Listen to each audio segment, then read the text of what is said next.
dumb jerk. You've been kicked in the head. You've arrived in Frightenstein. I am skinny and ugly, and my hair is red. A shocking new vision from the creator of Scanners. I'm cutting your head. I'm cutting your head. From Knockabout Media, I'm Ryan Barnett, and this is Once Upon a Time in Hollywood North, a new podcast in which we deep dive into the history behind your favorite CanCon. In our first series, we'll focus on one of the most important and enduring sketch comedy troupes of the last 50 years, the Kids in the Hall.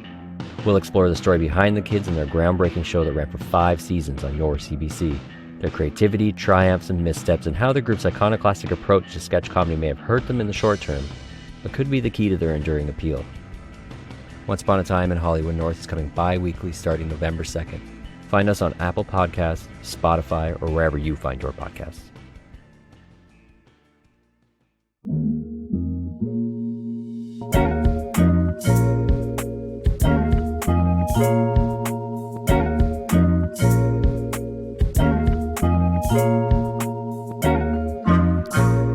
Hi everyone, welcome back to the Minute Women podcast. My name is Grace. And I'm Linnea. And we have another jam-packed Heritage Minute to unpack. So I hope you're ready. I hope everyone is so prepared. Because I am. I'm here. I'm ready. I'm focused. Because we're doing one of my favorite Heritage Minutes today. Oh my god. We're going to do Expo 67. Oh, hell yeah, we are. I love that Heritage Minute oh my so god, much. it's so good. We're going to take it from here and we'll put it out there. It's basically the Heritage Minute about the construction or expansion of 2 islands. Yeah. In the process of Montreal hosting the World's Fair in 1967. Yeah.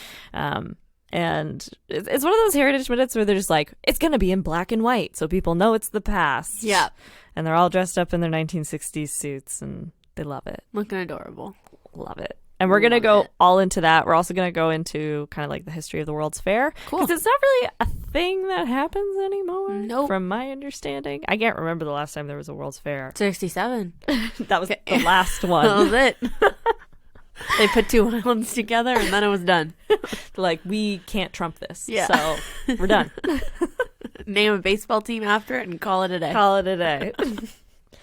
So the World's Fair is a large international exhibition which is designed to showcase achievements of nations. These exhibitions vary in character and are held at different parts of the world at specific sites for a period of time, usually ranging between 3 and 6 months. Yeah, it's long. It's a long time.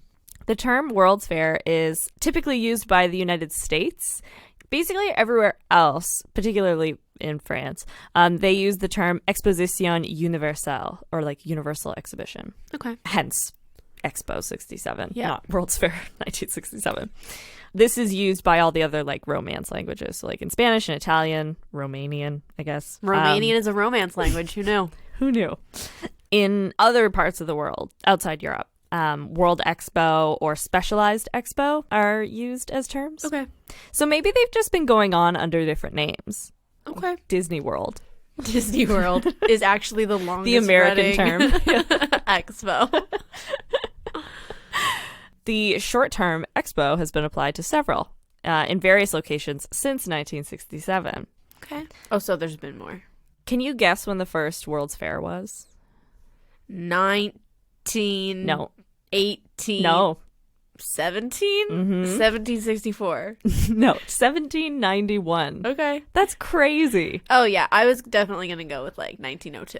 Because the first one I always had heard about was the Paris one. Yeah. Probably because the Paris Crew Heritage Minute, which you should go listen to our episode on. So good.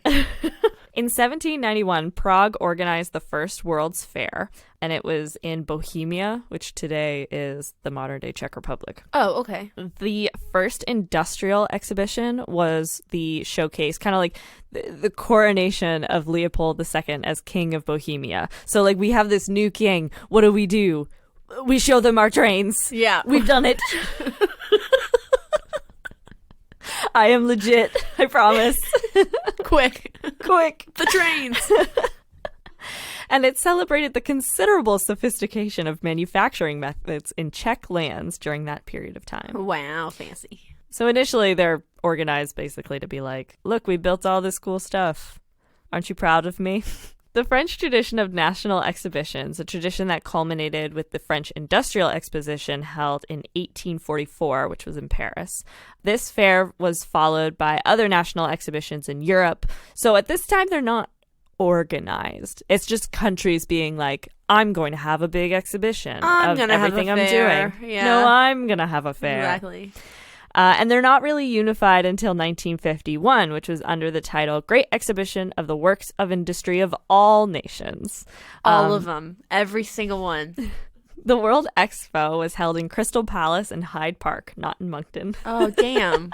I was like, I've been there. I've been on those swings.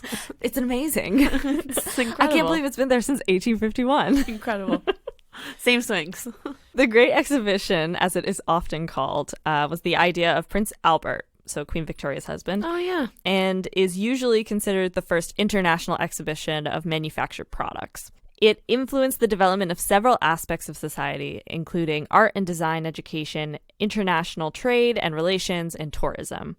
This expo was the precedent for many international exhibitions, which would later be called World Expos, that have continued to be held into the present day. The character of world fairs has evolved since 1951, so there's kind of like 3 distinct eras of world fairs. Okay. So initially they're like industrialization fairs. So they're just there to show off like technology and progresses of like science and art, and basically to say like, look how civilized we are. Yeah. They're also very racist. Oh. If I could time travel, one of the few events, because I'm very anti time travel. Yeah. Because the past is terrible. It's terrible. It's awful. Everybody's dead. One of the few places I think I'd be willing to go is the Chicago's World Fair in 1893. It was fucked. Okay. It was crazy. They had all of these like insane expositions. They had so many live quote unquote specimens. So like human. I believe displays. That the Barnum It's and crazy. Bailey Circus was there. That's where he yeah. I think we talk about it in our first live show. It wasn't the Chicago World's Fair. The quintuplets that were born in Canada. This would have been, I think, a little after, because there was another Chicago's World Fair in the 1930s. Right. But they had like these 5 little quintuplets on display. That's really weird and uncomfortable. Yeah, it was wild.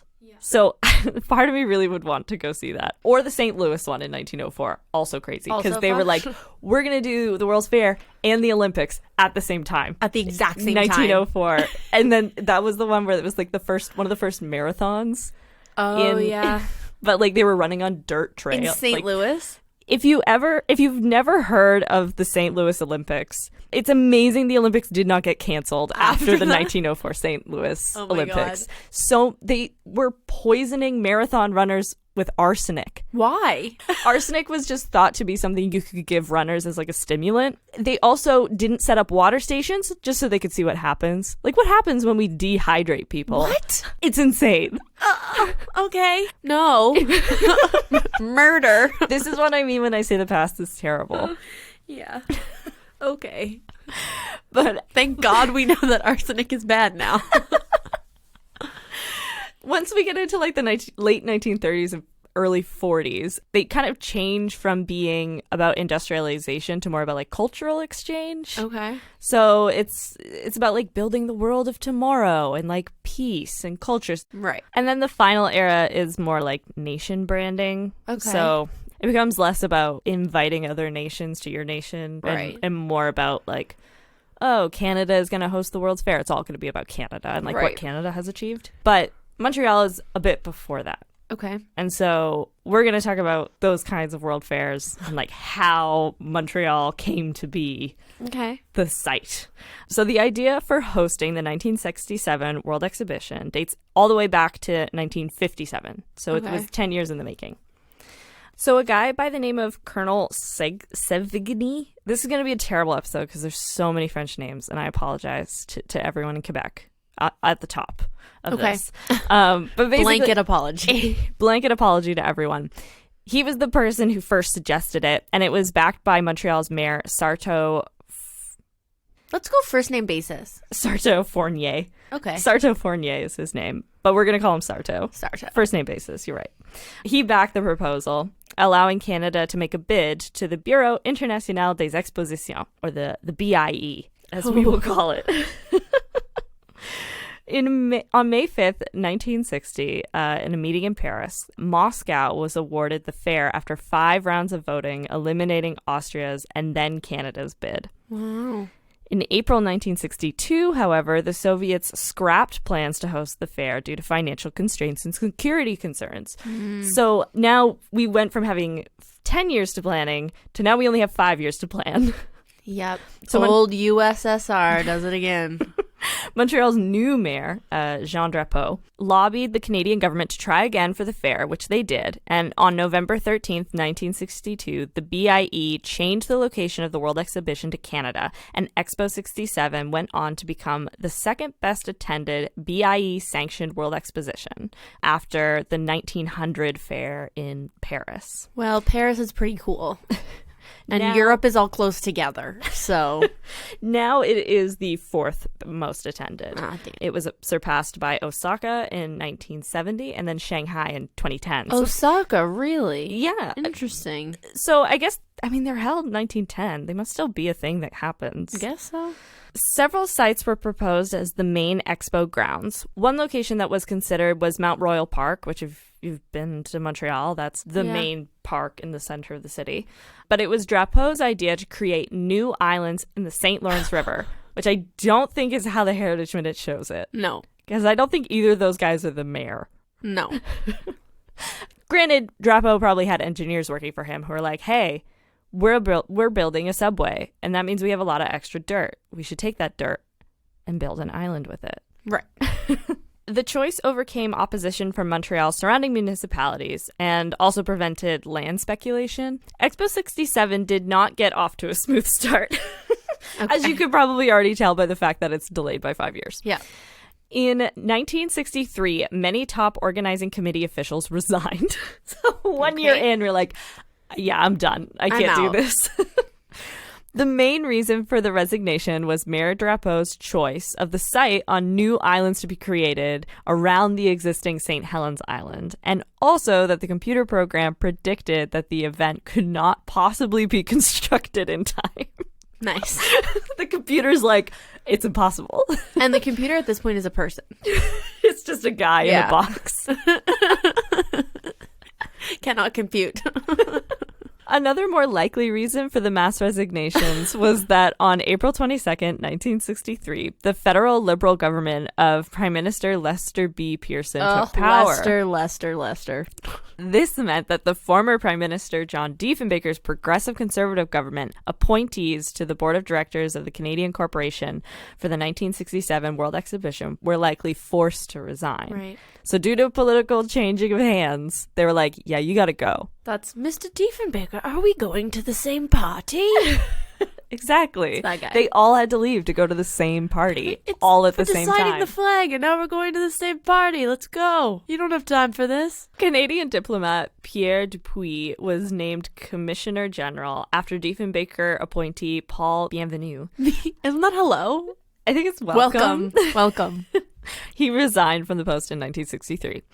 One of the main responsibilities of the Commissioner General was to attract other nations to build pavilions at the expo. So a big thing that these are known for is like, United States, come, you can display your things, but also you're responsible for building your nation's pavilion. Exactly, yeah. Dupuis would spend most of 1964 and 1965 soliciting 125 countries, spending more time abroad than in Canada over the course of this year. Dupuis' right-hand man, Robert Fletcher Shaw, the Deputy Commissioner General and Vice President of the corporation, was with him. So Shaw was a professional engineer and builder and is widely credited for the total building of the exhibition. Huh. Which I know probably means that he just like oversaw everything. But I am picturing him with One a hammer and one nail just walking around. Yeah. It's a good image. Yeah. So Dupuis also hired Andrew Neiwisser. It's a fun last name. Sure. As the general manager. And the management group became known as Les Deux, or the tough guys. Oh my God. And they were in charge of creating, building, and managing the expo. So the fair ends up going so well that all les dieux, there were 10 of them, they end up being honored by the Canadian government as recipients of the Order of Canada. Whoa. Imagine being such a good event planner that you get the Order of Canada. You threw an amazing party. Yeah. Order of Canada. What? I did not think you could get the Order of Canada for like one event. That. Yeah. They just had no applicants, like no possible people that year. They were like, well, I guess these guys. In retrospect, a big part of the success of the World's Fair in 1967 was the cooperation of Canada's French and English-speaking communities. So during this time, that is probably the biggest tension in the country. Going into the 70s, by the end of the 70s, into the 80s and stuff, you're starting to have conversation of separatists and things like that. But this is kind of this moment where French Canada and English Canada really come together, and they bring with them their two best attributes. So one historian put it that the secret to Expo's success was the Quebecois flair and the English-Canadian pragmatism. So they're nice and fancy. Yeah. In May of 1963, a group of prominent Canadian thinkers... That's me and you, buddy. Prominent Canadian thinkers. Prominent Canadian thinkers met for 3 days in a club in Montebello, Quebec. So they got wasted. The Seigneurie Club. They got wasted for 3 days. I have an idea. And their idea was the theme called Man and His World, which is what the Montreal World's Fair theme would wind up being. Okay. Also, Terre des Hommes in French. Yeah. So one of these thinkers was Gabrielle Roy, and she wound up being responsible for basically like writing up the pamphlet that explains... They let a lady think? Oh, yeah. Shut up. She got to be one of Canada's thinkers. I don't believe it. And so she explains what this theme is and it's what it's meant to be. Okay. So the theme name came from a book written by a guy named Antoine de Saint-Exupéry. Okay. So in the book, the original book, it's so filled with dreams and hopes for the future. Antoine writes of how deeply moved he was by flying for the first time by night alone over Argentina. He happened to notice a few flickering lights scattered below him and across an almost empty plain. They twinkled here and there, alone like stars. In truth, being made aware of our own solitude can give us insight into the solitude of others. It can even cause us to gravitate towards one another as if to lessen our distress. Without this inevitable solitude, would there be any fusion at all, any tenderness between human beings? Moved as he was by a heightened awareness of the solitude of all creation and by the human need for solidarity, Antoine found a phrase to express his anguish and his hope that was as simple as it was rich in meaning. And because that phrase was chosen many years later to be the governing idea of Expo 67, a group of people from all walks of life was invited by the corporation to reflect upon it and see how it could be given tangible forms. Oh, that's really nice. Yeah, so that's really pretty. I like that. So like Man in His World is given to these thinkers, and they kind of come up with like how we can present that. I like that. So construction started on August 13th, 1963, with an elaborate ceremony hosted by Mayor Drapeau on barges anchored in the St. Lawrence River. I think because the islands aren't done yet. Right, where the islands are going to go. Ceremonially, construction began when Prime Minister Lester B. Pearson pulled a lever that signaled a front-end loader to dump the first batch of fill to enlarge Ile Sainte-Hélène. No. And Quebec Premier Jean Lesage spread the fill with a bulldozer. I just imagine they're also in like suits, you know? That's exactly what I'm all picturing. The actual workers are like, all right. And it's like the camera pans from like one to the other in one connected shot. It's like button, bulldozer, da-da-da. Yeah, the button's also not attached to anything. Absolutely it's not. It's just like a signal, Absolutely and then someone not. actually does it. Yeah. It's just for show. Of the 25 million tons of fill needed to construct the island, 10 to 12% was coming from Montreal's Metro's excavations. Okay. A public works project that was already under construction before Expo was awarded to Montreal, which is interesting because I feel like the Heritage Minute makes it seem like all of the dirt was coming from the Metro, but only like 10%. Where are they getting the rest of the fill? Oh, yeah. Here we go. The remainder of the fill came from the quarries on Montreal and the South Shore. However, even with that, it was insufficient. And so bodies of water on both islands. Like we're going to say bodies. And they just started. The bodies of Irish orphans. They just needed to build it up a little higher.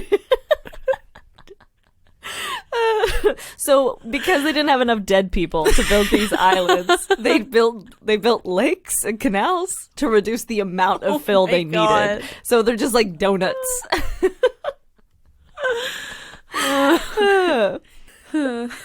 Not dead bodies, got it. No.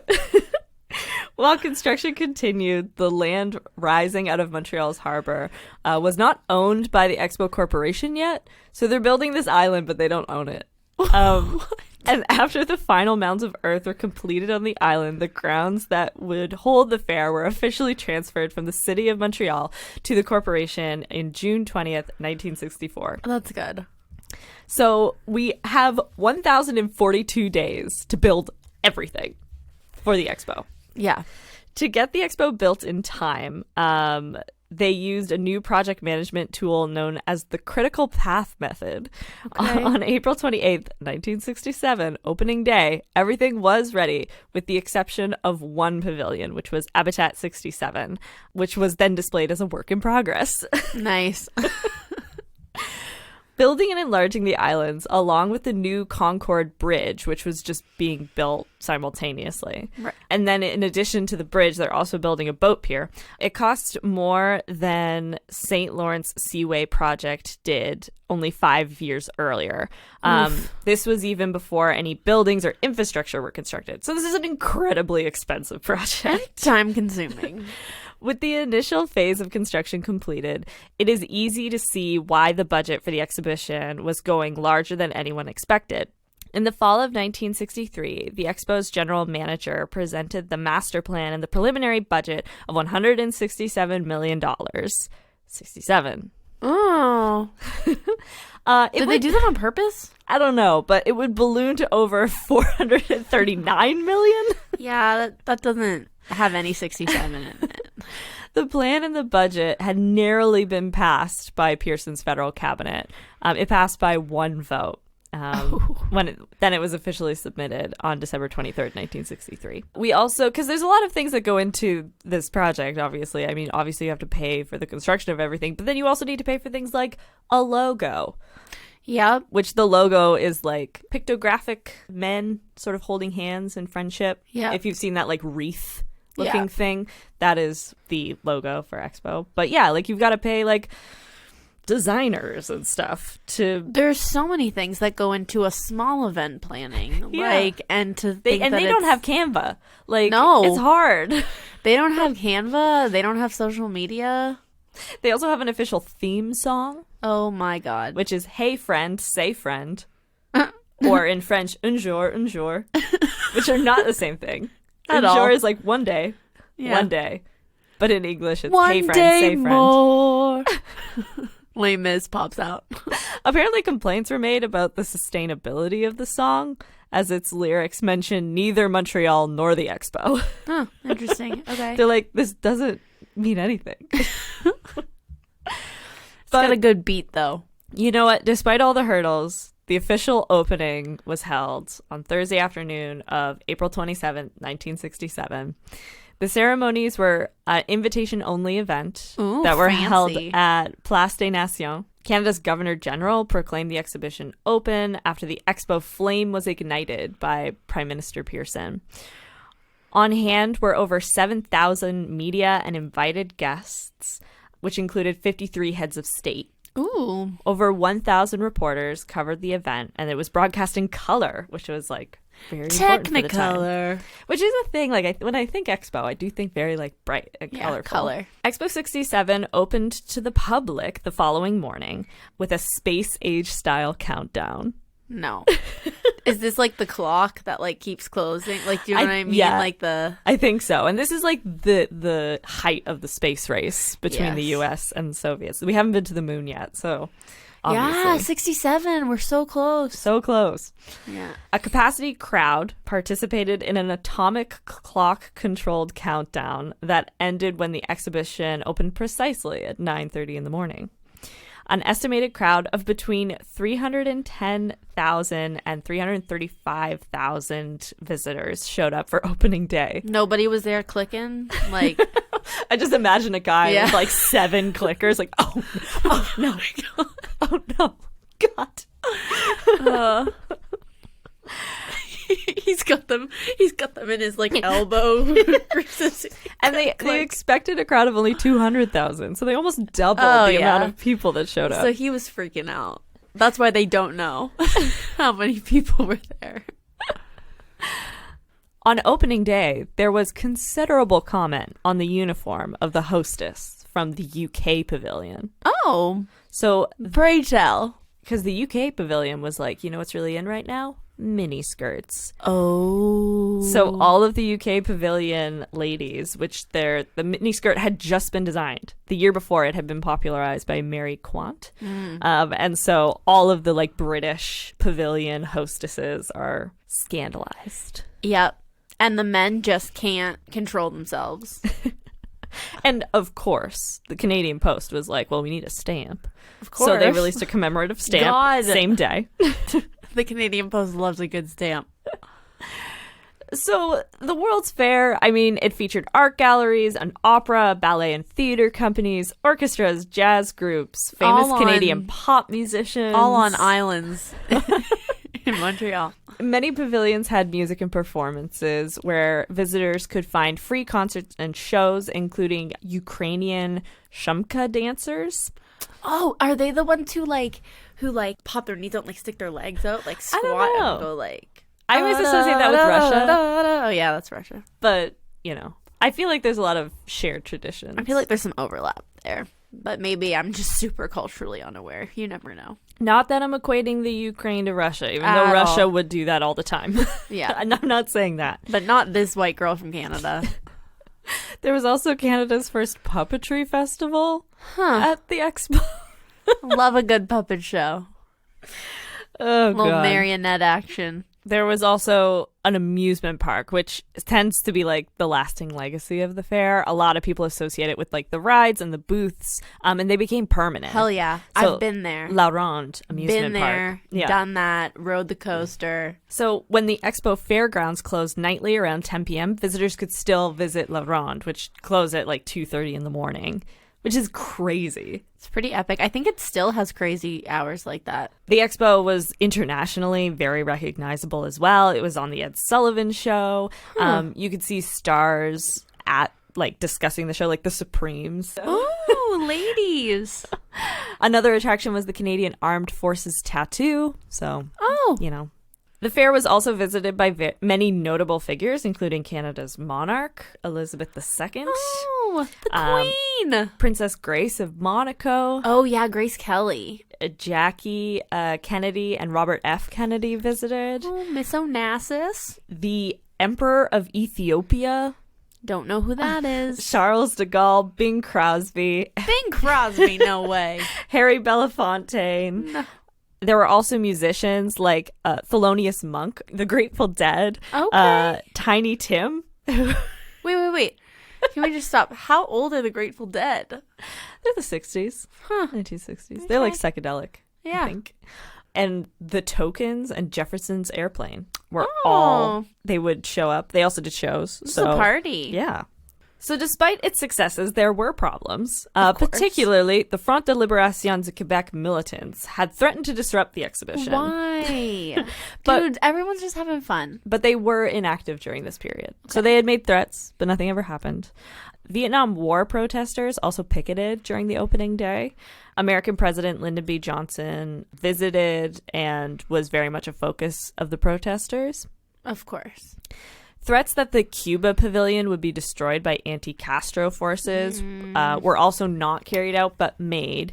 And in June, an Arab-Israeli conflict in the Middle East flared up again, which is called the 6 Days War, which resulted in Kuwait pulling out of the fair in protest of the way Western nations were dealing with the conflict. Okay. Also, the president of France, Charles de Gaulle, caused an international incident on July 24th when he addressed thousands in Montreal City Hall by yelling out the now infamous words, Vive Montreal, Vive le Quebec, Vive le Quebec libre. Yeah. So we have some separatist things already happening. In September, the most serious problem turned out to be a 30-day transit strike. By the end of July, estimates predicted that the Expo would exceed 60 million visitors, but the strike cut deeply into the attendance and the revenue figures, just as the fair was cruising to its conclusion. Another major problem beyond the control of Expo's management was guest accommodations and lodging. Log Expo was created to direct visitors to accommodations in the Montreal area, which usually meant that visitors would stay at the homes of people they were unfamiliar with, rather than traditional hotels or motels. Yeah. The Montreal populace opened their homes to thousands of guests. Wow. Unfortunately, for some visitors, they were sometimes sent to less than respectable establishments where operators took full advantage of the tourist trade. Yeah. So eventually the management of this was taken away from Log Expo and then was managed by the Quebec Provincial Authority. Still, Expo would get most of the blame for directing visitors to these establishments. Okay. But overall, a visit to Expo from outside Montreal was still seen as a bargain. So I think it's just a way to be like, oh, you don't want to stay at a hotel? Well, you can stay at lodging with these people, and it's a lot cheaper. But yeah. The original Airbnb. The OG Airbnb, yes. Expo 67 closed on a Sunday afternoon on October 29th, 1967. The fair had been scheduled to close 2 days earlier. However, a 2-day extension was granted by the BIE and allowed it to continue over the weekend. On the final day, nearly 250,000 visitors arrived of the more than 50 million who attended the fair in total. Wow. At the time, Canada's population was only 20 million. Oh, okay. This set the per capita record for a World's Fair. That's crazy. But that's crazy. So that means like, I mean, obviously you probably have like double dippers from Canada. Right. More than double the population of Canada visited Canada's World Fair. Yeah, that's crazy. Starting at 2 p.m., the Expo commissioner officiated over the medal ceremony, in which participating nations and organizations received gold and silver medallions, and over the ceremony in which national flags were lowered in reverse order to which they had been raised, with Canada's flag lowered first and Nigeria's lowered last. Okay. After Prime Minister Pearson doused the Expo flame, the Governor-General closed the Expo at Place des Nations with a mournful, spontaneous farewell. He mournful spontaneity. The best kind of spontaneity. He said, "It is with great regret that I declare that the Universal and International Exhibition of 1967 has come to an official end. All the rides and the monorail were shut down by 3:50 p.m., and the Expo grounds were closed at 4 p.m., with the last Expo Express train leaving the Place des Queues at that time. There was a firework display that went on for an hour after the concluding event." Wow. So Expo performed financially better than expected. Expo was intended to have a deficit shared by the federal, provincial, and municipal levels of government. Significantly better than expected attendance revenue reduced the debt to well below the original estimate. The final financial statistics in the Canadian dollar: there was a revenue of over $200 million, and it was a cost of over $400 million. So they managed to cut the deficit in half, so they're still in debt by like $200 million. Right. But I guess they were like, that is way better than we had anticipated. Yep. After the Man and His World summer exhibitions were discontinued, most of the pavilions and the remnants were demolished between 1985 and 1987. And the former site of Expo 67 on St. Helens Island and Notre Dame Island was incorporated into a municipal park that's run by the city of Montreal. Mm-hmm. So the park, which is named Parc des Îles, opened in 1992 during Montreal's 350th anniversary. In 2000, the park was renamed to Parc Jean Drapeau after the mayor Jean Drapeau, who had brought the exhibition to Montreal. In 2006, the corporation that runs the park also changed its name from Société du Parc des Îles to the Société du Parc de Jean Drapeau, which makes sense. That's how it should be. Today, very little remains of Expo. However, there are several prominent buildings that remain. So the American Pavilion's metal lattice skeleton. So if you think of Disney World, like their pavilions, the American one, the Epcot Center, like that's what the American one looks like, and that is today Montreal's biosphere. Yeah. So if you've been to Montreal's like natural history museum, there's penguins, and fish and butterflies. Super cool. It's super fun. Yeah, that's the old American Pavilion. Oh. Very cool. I'm sure there was a sign that said that somewhere, but I mean, there were also penguins, so. And that building that wasn't finished when they opened, Habitat 67, is now a condominium residence. Oh, very nice. The France and Quebec pavilions are now interconnected and now are the Montreal Casino. That's fitting. There's also just a bunch of really strange stories about some of the other pavilions because, like, they can't keep all of them. But, like, so for instance, the Czechoslovakian pavilion was designed to be disassembled and sold. So, like, when they built it, it was designed that they could take it apart and sell it. Okay. And it attracted interest from the province of Newfoundland. Though its bid was not preferred at first. It's like a puzzle, boys. It's like a puzzle. We'll just bring it back here. We'll put it back together. We love Czech people. This is such a strange story. This is the weirdest story. Okay. So initially, Newfoundland's bid is not preferred. But on September 5th, 1967, there was a Czech flight that crashed during takeoff at Gander International Airport. Oh my God. And many people were saved by the residents of Gander. Of course. Which may have led to Newfoundland's purchase offer finally being accepted. All right. So like initially they're like, we don't want your bid, but you did save a bunch of our lives at Gander. So, okay. So the government of Newfoundland bought this pavilion. It was assembled at Grand Falls and is now the Grand Falls Art and Culture Center. Now it's called the Gordon Pisnet Center for Arts. Oh, that's nice. They also purchased the Yugoslavian pavilion. Newfoundland? Yeah. And it's a triangular building that was converted to the Provincial Seamen's Museum in Grand Bank. They were like, oh, Joe's grandma's cousin's brother-in-law really likes Czechoslovakia and Yugoslavia. So let's just try and buy those things to make Jeff feel good. Don't worry. We just want to buy your pavilion so we can convert it into a seaman museum. Isn't that exciting? Thrilling. Like, these Czech people don't know a lot of English. They're like, what? You also had these vehicles that were little water buses, like ferry shuttles. They were decommissioned and they ended up in Charlottetown in Prince Edward Island, where it gave harbor tours. And then it later moved to Nova Scotia and then New Brunswick. And then it was subsequently renovated and returned to Charlottetown. Very good.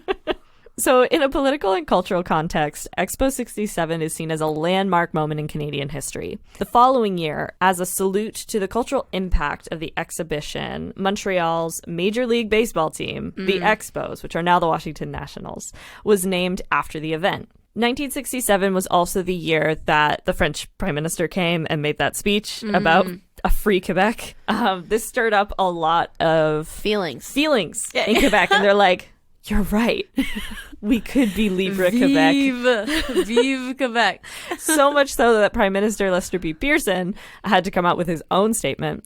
He said, Canadians do not need to be liberated. Canada will remain united and will reject any effort to destroy her unity. Jesus fucking Christ. Fuck you, Jesus, Charles. Mary, and Joseph. In the years that followed, the tensions between English and French-speaking communities would continue. As an early 21st century homage to the fair, there were some satirists who wrote a full-length musical set in Expo 67 called The Paris of America. That sounds incredible, and I'd love to see it. Me too. It ran for 6 sold-out weeks in Montreal in the April and May of 2003. I want them to revamp that. Oh my God. That sounds fantastic. Expo 67 is still one of the most successful world exhibitions and is still regarded fondly by many Canadians.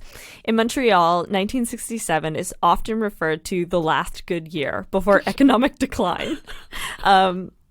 So, I mean, because after that you have Quebec sovereigntists coming up, and a deteriorating infrastructure and political apathy was becoming really common. Yeah. In 2007, a new group, Expo 17, was looking to bring a smaller scale BIE-sanctioned exposition to Montreal again as the 50th anniversary celebration. Okay. And it also would have fallen on Canada 150, so yeah. Canada's national celebration. Expo 17 hoped a new World's Fair would regenerate the spirit of Canada's landmark and centennial project. However, I do not believe it came to fruition. But yeah, I think that says a lot to be like, something so fondly remembered that you want to like do the event again. Yeah. It's kind of strange. A little bit, but I mean, and I know that we're in Canada, so obviously like we know more about Expo 67 than other World Fairs, but it really is like everybody's grandma and parents are like, oh yeah, Expo 67. Like everybody's got a glass or a mug or a plate or a small metal spoon in their house that is from Expo 67. Yeah. So I mean, I think it's. And 67 would have been Canada's 100th anniversary as well. Centennial, yeah. Centennial? Yep. So yeah. It fell on a really important year. It's not long after that you would have had like the Montreal Olympics and stuff. So it's I think it's what made Montreal an international city in a lot of people's eyes. Like I think Toronto now more so, but for a long time I think people saw Montreal as Canada's like cultural hub. Oh, for sure. Yeah. I mean, if you're from Quebec, you still see Montreal as Canada's cultural hub. I love Montreal. Yeah. If I could live in another city in Canada, it would be Montreal. If the French issue wasn't so prominent. Quite an issue. You can get by speaking English. It's just hard to find work and stuff. Especially in Montreal, though. Oh, yeah. Like, It Montreal is the most bilingual city. Yeah, definitely. Definitely. Yeah. Anyways, that's one of my favorite Heritage Minutes, and it's such a fun. It's such a good one. It's such a strange little. It's really interesting when countries have to perform their identity for other people. Yeah, you're basically like, what do you want the world to remember you as? Well, and we've talked about this before because going to Disney World and going to the Epcot pavilions, you get to the Canadian pavilion and it's a bunch of people in doeskins and Davy Crockett hats with like wooden snowshoes up on the walls and totem poles everywhere. Canada is such a cultural mosaic in our makeup. Mm-hmm. That when you try to identify something that is solely Canadian, it gets so gimmicky because it's like, let's just coat ourselves in maple syrup, live in an igloo, and ride a moose to school, and it's like that's not Canada. And so I think that it's important to have events like the Expo 67 to be like, you know, Canada doesn't have to be distinctly one thing. We can be all of these things. Yeah, I think it says a lot that it's so fondly remembered. Yeah, by so many definitely. People. That was a good one, buddy. Thanks. I liked it. Well, thanks for another awesome episode, buddy. Expo 67. That was very cool. I like that one a lot. For those of you who are joining us for the first time, maybe, thank you for hopping in and getting to know us and our fun little show. For those of you who have been here the whole time, thank you. We appreciate you guys so much. And always feel free to reach out, send us a direct message on our social media accounts, or send us an email to minutewomenpodcast@gmail.com. And make sure you rate and review the podcast, which you can really only do on Apple Podcasts. So everyone should abandon all other platforms, go to Apple Podcasts, and then rate and review. It is the biggest support to the podcast when you do that. It gets us in the ears of way more listeners. If you haven't gotten enough of us, you can check out our whole back catalog. We are on all your favorite podcast platforms, or you can find all of our episodes at minutewomenpodcast.ca. Bye. Bye.